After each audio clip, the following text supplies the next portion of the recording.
안녕하세요. 역사 거꾸로 교실 18번째 시간입니다. 자, 오늘 일제강점기 마지막 시간이에요. 교과서 66쪽에서 69쪽 사회문화의 변화와 민족문화 수호운동 한번 공부해 보도록 하겠습니다. 오늘 학습 목표는 첫 번째, 일제가 만든 근대시설의 내용과 그 목적을 연관하여 설명할 수 있다이고요. 두 번째는 일제의 식민 지배 정책과 민족문화 수호운동의 내용을 연관지어 설명할 수 있다입니다. 자, 먼저 사회와 문화의 변화부터 한번 알아볼 텐데요. 그 중에서도 도시 이야기를 해보도록 하겠습니다. 일제 강점기에는 도시가 발달하게 돼요. 이 도시를 중심으로 교통과 통신이 발달하고 또 학교, 병원, 백화점, 상하수도 시설 같은 근대 시설이 갖추어지게 됩니다. 교통면에서 좀 놀라운 변화는요. 전차가 서울과 부산 같은 대도시에서 대중교통수단으로 활용될 정도로 아주 대중화되고요. 철도도 여러 지역을 연결해서 사람들의 이동을 보다 쉽게 도와줬습니다. 자, 근데 이런 시설들은 한국인의 생활을 편리하게 만들어주기 위해서 설치해준 것은 아니었고요. 일제가 한국의 자원과 노동력을 더욱 효과적으로 또 효율적으로 수탈하고 식민 지배를 더욱 강화하기 위한 수단으로 이용했습니다. 개항장이나 또 교통의 요충지, 공업지대 같은 곳에서는 도시가 발달을 하게 됐는데요. 이런 도시들에 대해서 조금 더 자세히 알아보도록 할게요. 자, 여기 보이는 이 조도는 1913년 조선총독부가 그 당시 가장 큰 행정단이었던 부로 지정한 도시예요. 근데 이 부들은요, 그 도시 전체 인구수가 많아서 그렇게 된 건 아니었고, 그곳에 살고 있는 일본인이 많았기 때문에 부로 지정될 수 있었습니다. 이게 보면, 대구, 목포, 군산, 신의주, 이런 것들은 교통의 요지고요. 그 다음에 인천이나 부산 같은 곳은 또 개항장이겠죠.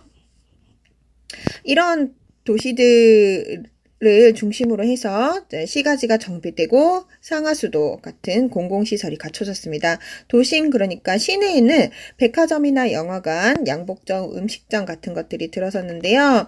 이런 도심 근처에서 아주 쾌적하게 이런 편리한 시설들을 이용할 수 있었던 것은 안타깝게도 한국인들이 아니었어요. 대체로 그 당시의 도시들은 일본인이 거주하는 지역과 한국인이 거주하는 지역으로 나눠져 있었는데요. 이런 도심들에서 편리한 시설들을 이용할 수 있었던 것은 그 근처에서 살고 있는 일본인들이었던 거죠. 한국인들이 거주하는 지역은 주로 도시 변두리에 아주 환경이 열악한 곳이었어요. 대부분의 한국인들은 이제 빈민층으로서 도시 변두리나 하천변의 토막집에서 아주 어렵게 살아가게 됩니다. 토막집은 이렇게 다리밑이나 제방 같은 데에다가 대충 이제 거적 같은 거를 둘러서 만든 집을 의미하는데요. 이렇게 선사시대의 움집 같은 그런 모습이라고 생각하면 돼요. 이렇게 일제시대에 만들어진 도시들은요. 일본인 거주지역과 한국인 거주지역이 완벽하게 분리된 전형적인 식민도시로서의 모습을 보여주고 있습니다. 이런 토막집의 모습만 봐도 일제강점기에 일본의 수탈로 이제 농촌을 떠나서 일자리를 찾아 도시로 온 한국인 빈민들이 얼마나 비참한 삶을 살았는지 상상할 수 있겠죠, 여러분? 자, 그러면 일상생활의 변화는 어떠했는가 알아보도록 하겠습니다. 일제강점기에는 사람들의 의식주에서도 굉장히 큰 변화가 일어나요. 먼저 의복에서는 양복이 조금 더 많이 보급돼서 일반화됐고요. 개량 한복을 입는 사람도 많이 늘어나요. 간편하게 개량한 한복 위에 조끼를 입거나 한복을 입고 또 서양식 모자를 쓰고 구두를 신는 퓨전 패션도 눈에 띄게 늘어나게 됩니다. 여성들도 머리를 짧게 자르고 양장을 하는 경우가 늘어나서 이런 여성을 가리켜서 신여성 이렇게 불렀어요. 또 1930년대 들어서면서는 일본이 침략 전쟁을 전개하게 되죠. 또 전시체제가 지속되면서 전쟁 중에 일본에 대한 충성심을 높이고 노동하기에 편한 복장을 강요하게 되는데요. 남성들은 이렇게 군복과 비슷한 모양의 국민복 이런 걸 입게 하고 여성들에게는 이렇게 통이 넓은 바지인 몸빼 바지를 입게 해요. 불과 10년 전까지만 해도 시골의 할머니들은 몸빼바지만 입으셨어요. 선생님 할머니도 지금은 잘 안 입으시는데 그때는 색깔별로 무늬별로 몇 개는 가지고 계셨던 것 같네요. 지금 여러분들도 여름에 몸빼바지 스타일의 냉장고 바지 입으시죠? 근데 이 몸빼바지의 기원이 몬빼라는 그 말도 일본어예요. 이제 기원이 일제시대에 일을 많이 시키기 위해서 강요했던 패션이라는 걸 아시면 그닥 기분은 좋지 않을 것 같네요. 그쵸? 그리고 이제 식생활에서도 그 서울 종로에 다방과 카페가 생겨나고요. 또 이제 가족들이 나가서 외식을 하게 되는 경우도 많아졌습니다. 이렇게 카페에서 멋지게 차려입은 남녀가 차를 마시는 모습이 아주 세련돼 보이죠? 자, 그리고 이제 주생활, 주택만에서도 많은 변화가 일어났어요. 일본인과 소수의 친일파 부자들은 식당과 욕실 같은 것들이 실내에 갖추어진 서양식 고급 주택인 문화주택에서 생활을 했고요. 또 한옥을 간소하게 고친 개량 한옥에서 거주하는 사람들도 생겨나게 됩니다.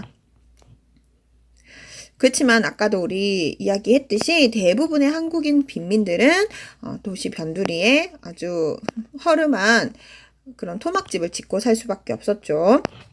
자, 사회문화 변화의 이제 마지막으로 대중문화의 형성 한번 보도록 하겠습니다. 지금과 비슷한 대중문화가 형성되기 시작했는데요. 1920년대에 영화나 라디오, 외국에 다녀온 유학생들을 통해서 서양 문화가 확산되고 이를 따라서 유행이 만들어지게 됩니다. 대도시에는 대형 백화점인들이 들어서서 유행을 선도하고요. 새로운 문화상품이 증가하게 돼요. 이 사진은 서울에 있었던 친일파 박흥식이 세운 화신백화점이고요. 영화 암살에 나왔던 미스코시 백화점도 당시 서울에 실존했던 백화점이에요. 여기 그때 섰었던 상품 상자 보이시죠? 또 곳곳에 극장이 세워지면서 영화가 많이 상영이 됐었는데요. 그 당시에 그 젊은이들은 이 서양 영화를 보고 서양 문화를 배우게 됩니다. 이를 따라하던 젊은이들이 이제 모던보이, 모던걸 등으로 불리게 됐는데요. 이런 모던보이, 모던걸을 보고 영화에 나오는 서양인의 옷차림이나 이제 문화를 동경해서 아주 찢어지게 가난하면서도 이를 따라 비싼 양복을 사입고 헤어스타일을 막 이렇게 꾸미는 등 유행을 따라가게 급급하다면서 비판을 하는 사람들도 많았다고 해요. 그래서 이렇게 이제 비판 기사가 신문에 막 나오기도 하고요. 그죠? 한복과는 완전히 다른 모양이죠. 그죠?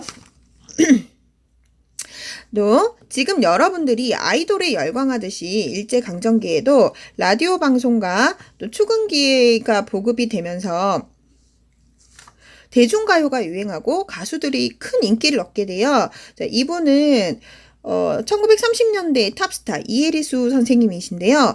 대표곡인 황성예터 잠깐 한번 들어볼까요?